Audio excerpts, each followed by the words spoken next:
नमस्कार मित्रांनो, स्वागत आहे तुमचं आपल्या युट्यूब चॅनलमध्ये. तर मित्रांनो, गेली काही वर्षे आपल्याला एक सवय होऊन गेली होती की बैलगाडा क्षेत्रामध्ये कुठलं मोठं मैदान असेल तर एक मुद्दा समोर यायचा की या बैलगाडा शर्यतीमध्ये एक नंबर कोण करणार.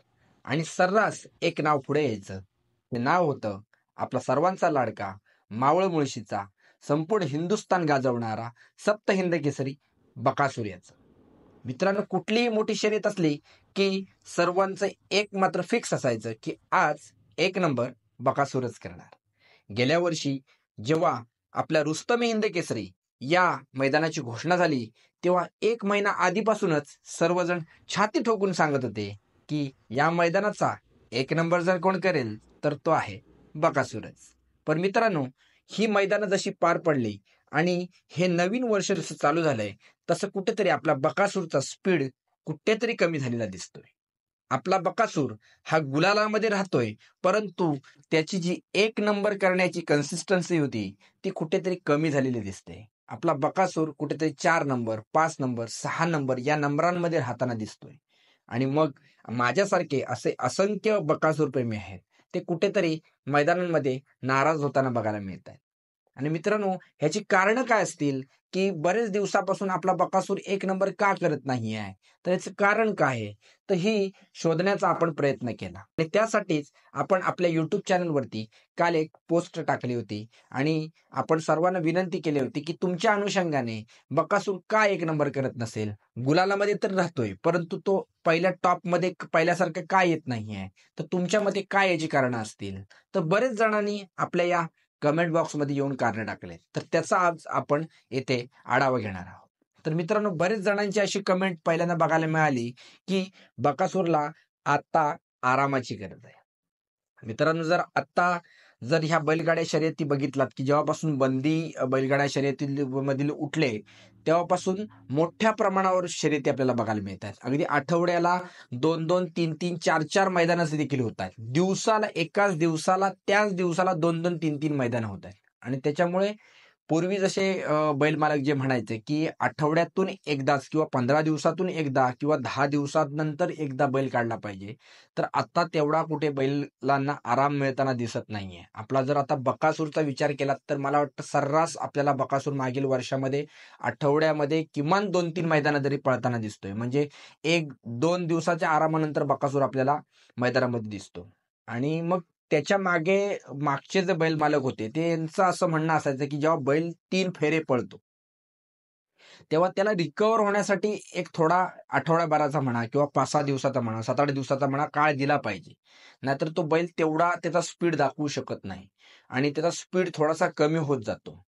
आणि त्या बैलाचा जो ताण असतो, त्याच्यावरती जो ताण येतो, तो ताण कुठेतरी शर्यतीमध्ये दिसताना दिसतो आणि त्याचा पळ थोडासा आपल्याला कमी आलेला दिसतो. पण मित्रांनो, आता जर बघितलात तर सर्वच बैल मालक बघितलात तर सगळेच आपला बैल 2-3 दिवसाच्या नंतर बाहेर काढतात. मागील वर्ष, दीड वर्ष जर बघितलात तर गेल्या वर्षी जी पुसेगावची स्पर्धा झाली आणि त्याच्यामध्ये आपल्या बकासूर आणि मोठ्या सोन्याने एक नंबर केला. आणि त्या एक नंबर केल्यापासून मागील संपूर्ण वर्ष बकासूरने अगदी दणाणून सोडलं. जिथे जाईल तिथे एक नंबर बकासूर आपला करत होता. रुस्तम हिंद केसरीला आपल्या महिब्याबरोबर बकासूरने एक नंबर केला आणि त्याच्यामुळे एक नंबर बकासूर करणार हे फिक्सच होतं. परंतु मागील काही काळामध्ये बघितलं तर आता आता 2-3 दिवसापूर्वी जर मुळशीचं जे बकासूरच्या भागातच मैदान झालं, त्या मैदानामध्ये पण बघितलात तर बकासूर मला वाटतं 4 का 5 नंबरला आलाय. आणि तिथे बघितलात तर तेवढे म्हणजे बकासूरला जे टॉपला जे काही बैल असतात ते कुठे बैल बघायला मिळाले नव्हते. एकच आपला कॉकटेलची गाडी त्या ठिकाणी होती. म्हणजे त्या प्रकारच्या शर्यतीमध्ये सुद्धा बकासूर कुठेतरी पाठी पळताना दिसतोय. आणि मग म्हणून बरेच जण म्हणतात की मग आता खरोखरच बकासूरला कुठेतरी एका आठवड्याने म्हणा किंवा 10 दिवसाच्या फरकाने म्हणा काढण्याची वेळ खरोखरच आली आहे का? तर बरेच जणांचं असं म्हणणं आहे की होय, आता बकासूरला थोडा आराम दिला पाहिजे, कारण का बकासूर मागील 2 वर्ष कंटिन्युअस पळतोय.